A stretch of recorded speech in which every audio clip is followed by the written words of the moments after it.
কক্সবাজারের টেকনাফের গহীন পাহাড়ে অপহরণ ও মানব পাচারকারী চক্রের আস্তানায় যৌথ অভিযান চালিয়েছে বিজিবি ও র্যাব।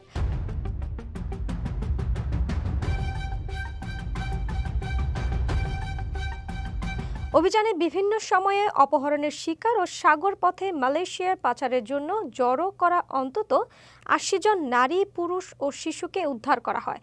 গত রবিবার বিকাল থেকে রাত ১২টা পর্যন্ত এই অভিযান পরিচালিত হয়। এ সময় যৌথ বাহিনীকে লক্ষ্য করে পাহাড় থেকে গুলি ও পাথর নিক্ষেপ করে চক্রটি। বিষয়টি নিশ্চিত করেছেন টেকনাফ ব্যাটালিয়ন বিজিপি ২ এর অধিনায়ক লেফটেন্যান্ট কর্নেল আশিকুর রহমান।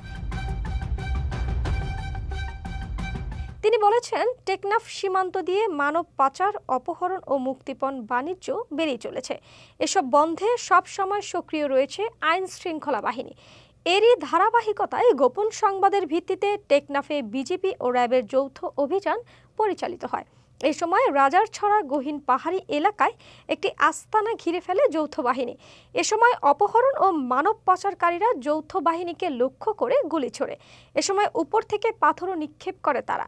পরে সেখানে অভিযান চালিয়ে নারী, পুরুষ ও শিশু সহ অন্তত ৮০ জনকে উদ্ধার ও ৪ পাচারকারীকে আটক করা হয়।